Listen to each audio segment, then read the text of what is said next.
नमस्कार दोस्तों, हमारे चैनल में आप लोगों का स्वागत है। मैं शैलेंद्र। आज हम देखेंगे छत्तीसगढ़ का इतिहास, गीतेश कुमार अमरोहित जी की जो पुस्तक है उसका पार्ट 3 है ना। तो हम लोग ये सब पढ़ लिए थे। आज हम लोग पढ़ेंगे सरभपुरी वंश से, है ना। यहाँ से स्टार्ट करते हैं, बाकी चीजें हो गई थी। तो चलिए इस लेक्चर को हम लोग यहाँ से स्टार्ट करते हैं। लगभग 5वीं सदी ईस्वी के अंत में दक्षिण कोसल में एक नए राजवंश की स्थापना हुई। इसकी राजधानी सरभपुर थी, इसका नामकरण इस वंश के संस्थापक सरभ के नाम पर हुआ था। इस वंश के अधिकांश ताम्रपत्र सरभपुर से प्रचित किए गए थे। इस राजवंश को सरभपुरी वंश के नाम से संबोधित किया जाता है। भानुगुप्त के एरन स्तंभ लेख गुप्त संवत 191 अथवा 510 ईस्वी में सरभ राज का उल्लेख है, जो संभवतः सरभपुरी वंश का संस्थापक था, है ना। कुछ विद्वानों ने इसे सारंगढ़ से समेकित किया, तो कुछ इसे उड़ीसा के संबलपुर से जोड़ते हैं। सरभ का उत्तराधिकारी नरेंद्र था। इसके 3 ताम्रपत्र प्राप्त हुए थे, लेकिन उसके काल की किसी महत्वपूर्ण घटना की जानकारी नहीं मिलती है। इसके पश्चात प्रसन्नमत नामक एक शक्तिशाली राजा हुआ। परवर्ती अभिलेखों में वंशावली इसी नरेश से प्रारंभ की गई है। इसने अपने नाम से प्रसन्न नगर की स्थापना की थी, जो निर्ला नदी के किनारे स्थित है। विद्वानों ने इसकी पहचान मल्हार के पास लीलागर नदी से की है। यदि इसे माना जाए तो प्रसन्नपुर का तादम मल्हार से स्थापित होता है। प्रसन्न मात ने भारी मात्रा में स्वर्ण तथा रजत मुद्राएं प्रचलित की थी, जिसमें गरुड़, शंख तथा चक्र अंकित है। इसके पश्चात जयराज, मानपात्र, दुर्गराज, सुदेवराज, प्रवरराज आदि राजा हुए। प्रवरराज प्रथम अत्यंत महत्वाकांक्षी राजा था, अतः उसे श्रीपुर में अपनी राजधानी स्थापित की थी। इतिहासकार अजय मिश्र शास्त्री के अनुसार देवराज का भाई प्रवरराज इस वंश का अंतिम राजा हुआ। इसके 2 ताम्रपत्र लेख ठकुरिया और मल्हार से प्राप्त हुए हैं। सुदेवराज के महासमुंद और कवाताल अभिलेखों से उल्लेखित स्वर्णाधिकार अधिकृत इंदबल राज उसका सामंत था, जो पांडवंशी शासक महाशिवदेव के पितामह के रूप में समीकृत किया जाता है। सुदेवराज की मृत्यु के पश्चात वह प्रवरराज के काल में अवसर पाकर दक्षिण कोसल के उत्तर पूर्वी भाग पर आधिपत्य स्थापित करके सरभपुरी शासन को समाप्त कर स्वयं राजा बन गया और श्रीपुर के पांडु वंश की स्थापना की। सरभपुरी वंशी शासक आधार स्रोत भानुगुप्त के कारण स्तंभ लेख में सरभ राज की स्थिति अंतिम रूप से तय नहीं हो पाई। कुछ विद्वानों का कहना है कि यह सारंगढ़ में स्थित हो सकता है। महाराजा नरेंद्र नाथ करूदपट्ट तथा पिपलदुरा के तानपत्र से यह प्रतीत होता है कि राजा सरभ वह सरभराज है जो गोपराज का नाना था और जिसकी मृत्यु ईरान में ईसा पूर्व 510 में हुई थी। संभवतः सरभराज की भी गुप्त सम्राटों के प्रति निष्ठा रखता था। सरभपुरी का राजचिन्ह गजलक्ष्मी थी, जो उनके समस्त अधिकार पत्रों की मुहर पर पाया गया है। सरभ का उत्तराधिकारी नरेंद्र हुआ। इसके 3 ताम्रपत्र प्राप्त हुए, लेकिन इसके काल की किसी महत्वपूर्ण घटना की जानकारी नहीं मिलती है। सरभपुत्री वंश की 2 रानियों ने ताला गांव के भंडारी नदी के तट पर देरानी जेठानी मंदिर का निर्माण कराया था, है ना। किसने? सरभपुरी वंश की 2 रानियों ने ताला गांव के भंडारी नदी पर देवरानी जेठानी का मंदिर करवाया था। कौन से वंश ने? सरभपुरी ने। सरभपुरी राजवंश का संस्थापक था। इसके नाम पर ही राजवंश का नाम और राजधानी का नामकरण हुआ था। ऐसा माना जाता है कि सरभ वकाटक नरेश प्रवरसेन प्रथम का सामंत था और 435 ईस्वी पूर्व में प्रवरसेन प्रथम की मृत्यु के पश्चात प्रवरसेन के पुत्रों में साम्राज्य विभाजन के दौर में केंद्रीय सत्ता का विभाजन का लाभ सरभराज ने उठाया तथा दक्षिण कोसल में अपना स्वतंत्र राज्य स्थापित कर लिया। पुरातन राजधानी का जो भी नाम रहा होगा, उसने उसका नया नामकरण सुरभपुर कर दिया। सुरभराज ने अपने नाम के सिक्के भी जारी किए। इन सिक्कों पर पहली बार प्रकृत के स्थान पर संस्कृत भाषा का प्रयोग किया गया था। डॉक्टर श्याम कुमार पांडे के अनुसार सरभराज एक स्वतंत्र शासक था, अपने नाम पर नगर बसाता था तथा अपने सिक्के प्रचलित किया। प्रतीत होता है कि सरफराज ने अपने बाहुबल में से महानदी के संपूर्ण उत्तरी भूभाग पर अपना आधिपत्य जमा किया था, अर्थात संपूर्ण बिलासपुर तथा रायगढ़ जिला इसके अधीन था। सरफराज ने लगभग 342 ईस्वी से लेकर 352 ईस्वी के आसपास राज किया था। महाराज महेंद्र महाराज महेंद्र के बारे में गुप्त सम्राट समुद्रगुप्त के प्रयाग प्रशस्त स्तंभ लेख से जानकारी मिलती है। भारत विजय के पश्चात जब वह दक्षिण भारत विजय के लिए बढ़ा, तब कौशल के महेंद्र से उसकी लड़ाई हुई। समुद्रगुप्त सदृश सम्राट की अधीनता स्वीकार करने की पेशकश को स्वीकार न कर महेंद्र ने वीरता से युद्ध किया, परंतु वह परास्त हुआ। वह कैद कर लिया गया, जिसे बाद में छोड़ दिया गया।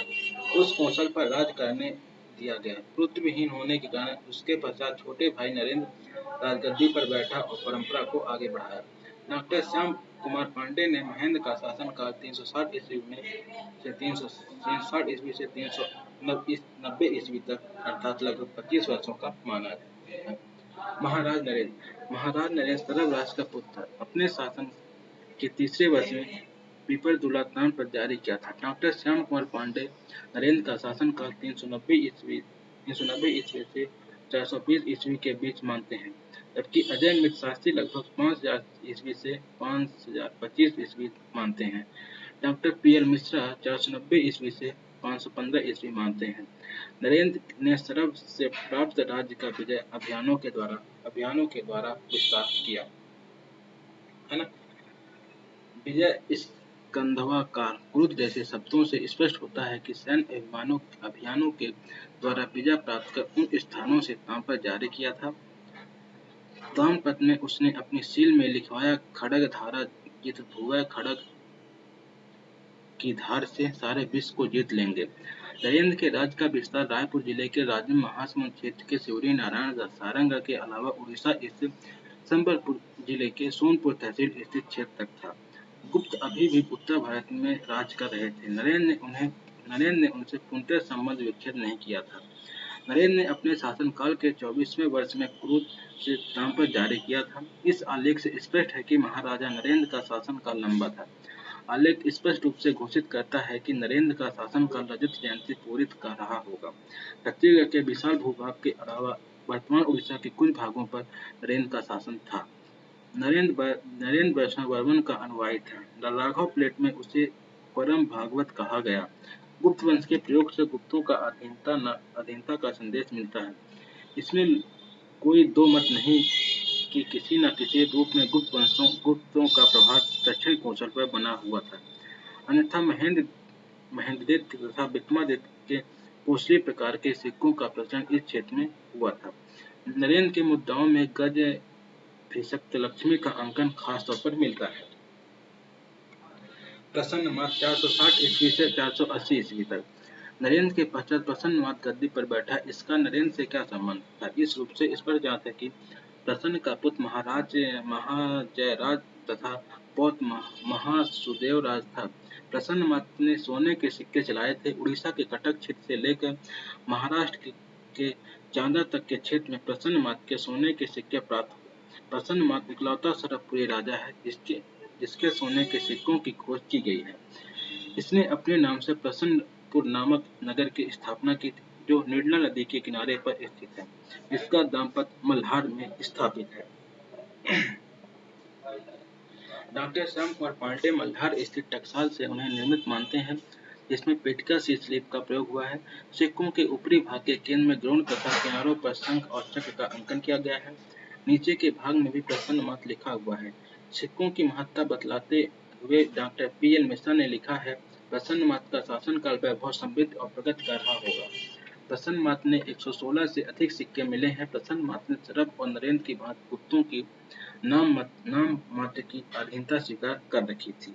अजय मिश्र शास्त्री ने उनका कार्यकाल 525 से 550 ईस्वी बतलाया है। डॉक्टर पी एल मिश्रा के अनुसार लगभग 315 से 535 ईस्वी तक शासन काल था, है ना। जयराज प्रसन्न मात की मृत्यु के पश्चात उसका पुत्र जयराज उसका उत्तराधिकारी बना। उसे कई स्थानों पर महाजयराज भी लिखा गया है।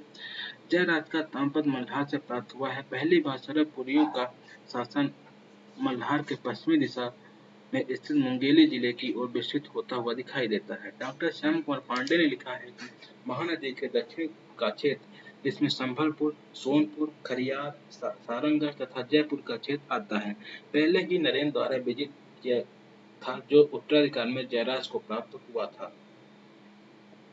दक्षिण कोसल का अधिकांश भाग जयराज के अधीन था। इसमें वर्तमान दक्षिण का अधिकांश भाग तथा पश्चिम उड़ीसा का क्षेत्र सम्मिलित है। महाराज वैष्णव धर्मावल्ली था। उसकी राजमुद्राओं पर गजलक्ष्मी का अंकन प्राप्त हुआ था।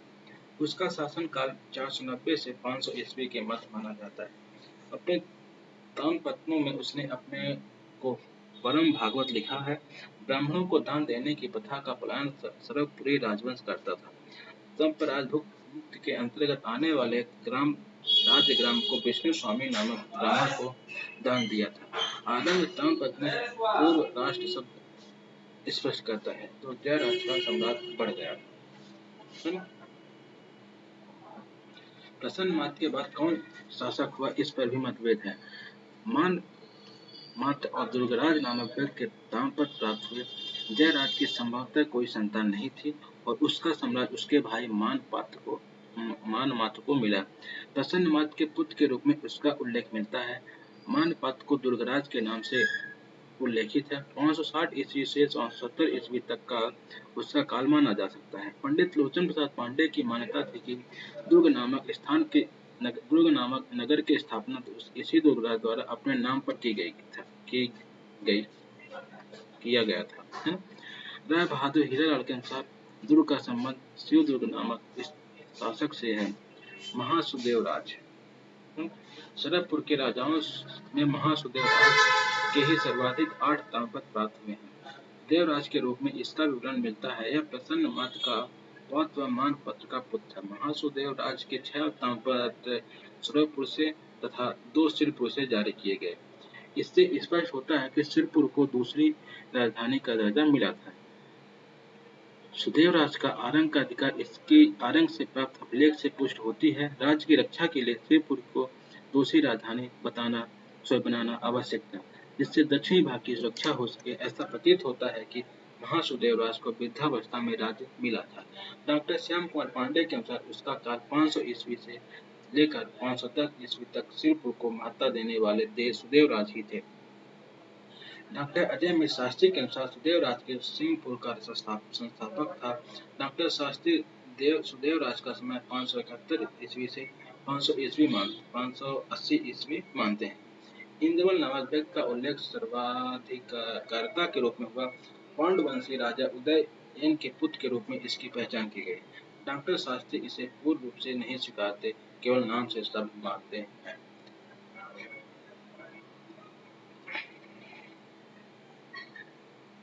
सुदेवराज के पश्चात सारंग वंश का शासक उसका छोटा भाई प्रवर राज हुआ। सहारनपुर के स्थान पर उसने अपने भाई द्वारा स्थापित सिरपुर को राजधानी बनाया। इसका उल्लेख उसके ताम्रपत्रों में किया गया है। सुदेवराज के समय जब सरभपुर राज्य पर भीमसेन तृतीय ने आक्रमण किया था, तब प्रवर राज ने महत्वपूर्ण भूमिका का निर्वहन उसे हटाने में किया था और अपने भाई द्वारा सिरपुर में गवर्नर के रूप में नियुक्त किया गया था। सबलपुर का सूरबल ने अधिकार कर लिया था, जिसे लड़ाई में परास्त कर प्रवर राज ने पुनः प्राप्त किया। अपने भाई व्याधराज को सरभपुर में शासन का व सुरक्षा के लिए तैनात किया। कुछ समय पश्चात ही सूरबल के पराजय का बदला इंद्रबल ने ले लिया और सरभपुर पर अधिकार कर लिया। इंद्रबल का मलबा बिलासपुर ताम्रपत्र है। इंद्रबल राज ने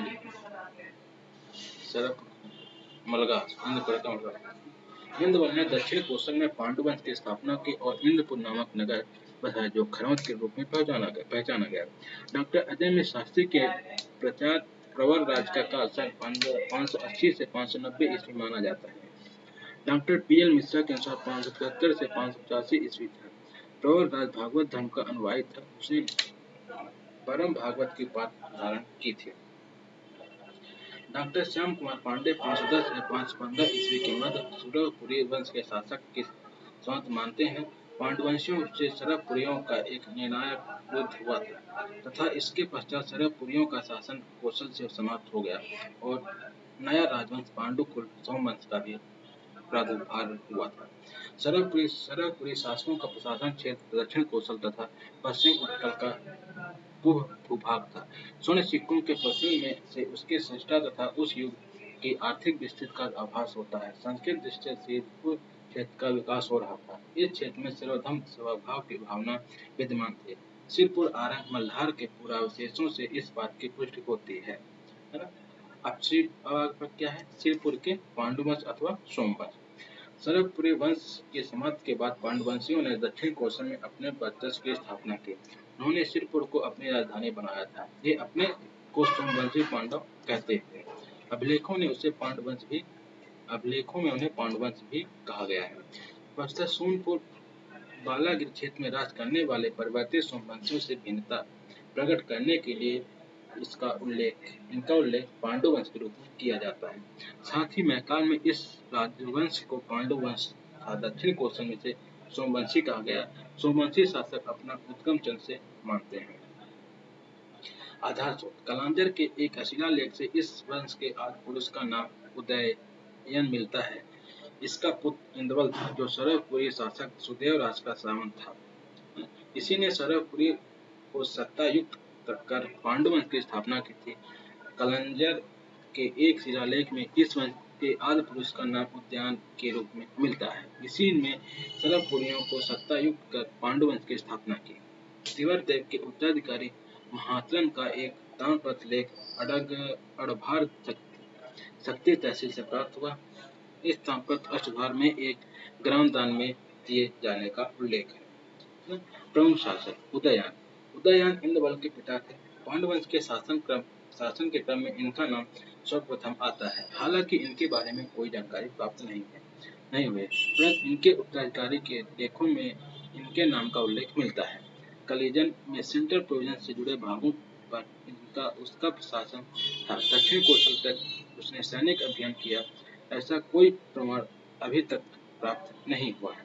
इंद्रवल के बारे में जानकारी इनके बेटे और उत्तराधिकारी ईशान देव के एक शिलालेख से मिलती है। इंद्रवल सरभपुरी शासक सुदेव राज का सामंत था। सुदेव राज मित्र के बाद प्रवर राज प्रथम शासन काल में पांडवंशी इंद्रवल ने अवसर पाकर उत्तर पूर्वी भाग में अधिकार सरभपुरी शासन को समाप्त कर पांडवंश की स्थापना की और श्रीपुर को राजधानी बनाया। इन्हें वास्तविक संस्थापक माना जाता है। इसकी जानकारी कौवाताल अभिलेख से मिलती है। इंद्रवल के 4 पुत्र थे, नंदराज, सूर्यबल, ईशानदेव तथा भावदेव लड़केसरी।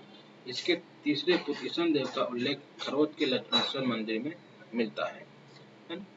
शिलालेख से उल्लेखित है। खरोद शिलालेख के अनुसार ईशानदेव ने ही खरोद के लक्ष्मेश्वर मंदिर का निर्माण कराया था।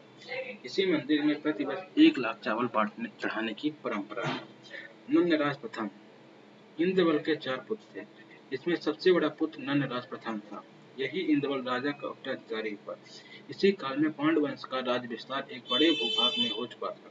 इसने अपने शेष तीनों भाइयों को मंडलाधिपति के रूप में स्थापित किया। दूसरे पुत्र का नाम सूर्यबल था। तीसरे पुत्र ईशान देव का उल्लेख खरौंद के लक्ष्मेश्वर मंदिर के शिलालेख में हुआ। चौथे पुत्र भावदेव रणकेसरी के विषय में जानकारी उसके भांडक शिलालेख से प्राप्त होता है। महाशिव त्रिवरदेव नंदराज के पुत्र एवं उत्तराधिकारी महाशिव त्रिवरदेव इस वंश का प्रतापी राजा था। इस काल को पांडु सत्ता का उत्कर्ष कहा जा सकता है। इसने कौशल, उत्कल और अन्य राज्यों तक अपने राज्य का विस्तार कर सकल कौशलाधिपति की उपाधि धारण की। इसके 3 ताम्रपत्र प्राप्त हुए हैं। राजिम और बलोच में प्राप्त ताम्रपत्र इसके पराक्रम का संकेत देते हैं। नंददेव अथवा नंद द्वितीय त्रिवरदेव का उत्तराधिकारी उसका पुत्र नंददेव हुआ। इसका एकमात्र ताम्रपत्र अड़भार से प्राप्त हुआ। इसमें इसे कौशल मंडलाधिपति कहा गया।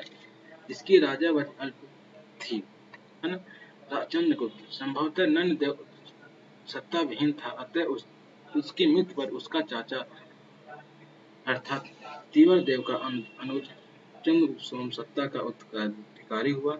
श्रीपुर के लक्ष्मण मंदिर स्थित शिलालेख में राजा चंद्रगुप्त का उल्लेख किया गया है ना। अब देखते हैं हर्षगुप्त। सिरपुर लेख के अनुसार चंद्रगुप्त का पुत्र और उत्तराधिकारी हर्षगुप्त हुआ। हर्षगुप्त का विवाह मगध के मौखरी राजा सूर्य वर्मा की पुत्री वाष्टा देवी से हुआ। इसके दो पुत्र महाशिवशक्त और रणकेसरी थे। हर्षगुप्त की मृत्यु के पश्चात उसकी रानी वाष्टा ने उसकी स्मृति में सिरपुर में हरि विष्णु का एक भव्य मंदिर बनवाया। लाल ईंटों से निर्मित यह मंदिर आज लक्ष्मण मंदिर के नाम विद्यमान है, जो इस क्षेत्र में उत्तर गुप्त वास्तुकला का श्रेष्ठ उदाहरण। यह मंदिर नागर शैली में बना हुआ है। महाशिवगुप्त बालार्जुन। हर्षगुप्त के पश्चात उसका पुत्र महाशिवगुप्त राजा हुआ। बाल्यावस्था में वह धनुर्विद्या में पारंगत हो गया था, अतः यह बालार्जुन भी कहलाया। इसने दीर्घकाल लगभग 40 वर्षों तक शासन किया था। विद्वानों ने इसकी राज्यावधि 595 से 655 ईस्वी निर्धारित की थी। इसके राजस्व काल के 57वें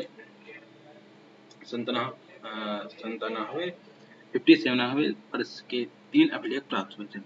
यह शैव धर्मावलंबी होने के बाद ही अन्य धर्मों के प्रति उदार व सहिष्णु था। इस समय राजधानी श्रीपुर एवं अन्य जिलों में शैव, वैष्णव, बौद्ध और जैन धर्मों से संबंधित अनेक स्मारकों एवं कृतियों का निर्माण हुआ था। श्रीपुर इस काल में बौद्ध धर्म के महत्वपूर्ण केंद्र के रूप में प्रख्यात था। यह बात कन्नौज के हर्ष के दरबार में आए चीनी यात्री वेनसांग की यात्रा वृत्तांत से प्रकट होती है। वेनसांग महाशिवगुप्त के काल में ही लगभग 635 से 640 ईस्वी के मध्य श्रीपुर अपने दक्षिण भारत यात्रा के दौरान पहुंचा था। वेनयांग ने अनेक बौद्ध विहार, स्तूप एवं बुद्ध की विशाल मूर्तियों का उल्लेख किया, जिसकी पुष्टि पुरातात्विक अवशेषों से होती है। वेनसांग ने इस क्षेत्र का कियासलो के नाम से उल्लेखित किया, किंतु यहाँ की राजधानी का नामोल्लेख नहीं किया। उसका कहना है कि यहाँ के राजा क्षत्रिय हैं तथा बौद्ध धर्म में श्रद्धा रखता है। उसने लिखा कि राज्य में 100 संघाराम थे, जहाँ 10,000 महायानी बौद्ध भिक्षु निवास करते थे एवं 70 देव मंदिर भी थे। वेनसांग द्वारा वर्णित अशोक द्वारा निर्मित स्तूप का पता नहीं चल सकता। महाशिवगुप्त कन्नौज के हर्ष का समकालीन था। इसके शासनकाल में श्रीपुर की बहुत उन्नति हुई। इसके शासनकाल को दक्षिण कौशल अथवा दक्षिण के छत्तीसगढ़ के इतिहास का स्वर्णकाल कहा जाता है। इसके महासमुद्रगुप्त कन्नौज के हर्ष का समकालीन था। इसके शासनकाल में श्रीपुर की बहुत उन्नति हुई। इसके शासनकाल को दक्षिण कौशल अथवा छत्तीसगढ़ का इतिहास का स्वर्णकाल कहा जाता है। बताप नरेश पुलकेशिन द्वितीय के ऐहोल प्रशस्ति के अनुसार ईस्वी 634 में कौशल उसके द्वारा राज किया गया था और संभवतः उसने उसकी अधीनता स्वीकार कर ली थी। स्पष्ट रेवा के निकट सकलो पर पथनाथ हर्ष को पराजित करने के पूर्व वह दक्षिण कौशल से गुजरा था और इस समय बालार्जुन ने उसकी अधीनता स्वीकार कर ली। अतः इसके काल में दक्षिण दक्षिण राजवंशों के प्रभाव में आ चुका था। महाशिवगुप्त बालार्जुन के 27 नवंबर शिवपुर में एक व्यक्ति के बाड़ी में खुदाई के दौरान प्राप्त हुए थे, जिसका सर्वप्रथम अध्ययन डॉक्टर विष्णु सिंह ठाकुर डॉक्टर रामेंद्रनाथ मिश्र ने किया था। बालार्जुन के बाद के शासक महत्वपूर्ण सिद्ध नहीं हुए थे। इसके बाद इस वंश का पतन आरंभ हो गया। संभवतः पांडवंशियों के पतन में नाल वंश बालासतुंग 700 से 740 ईस्वी में तथा बाणवंशी विक्रमादित्य की भूमिकाएं थी। नल, बाण और कलचुरियों द्वारा छत्तीसगढ़ क्षेत्र में राज्य स्थापित करने के कारण श्रीपुर के पांडवंशीय शासकों को पूर्व की ओर जाना पड़ा तथा उन्होंने उड़ीसा के सोनपुर क्षेत्र में सोमवंश के नाम से राज्य स्थापित किया। इस वंश का सर्वप्रथम राजा शिवगुप्त हुआ था। है? तो आज के लेक्चर में यही समाप्त करता हूँ। अब नेक्स्ट हम पढ़ेंगे छत्तीसगढ़ का स्वर्ण युग पांडु वंश, है ना। तो हमारे चैनल को सब्सक्राइब कर लीजिएगा और इस वीडियो को ज़्यादा से ज़्यादा लोगों तक शेयर करिएगा। धन्यवाद।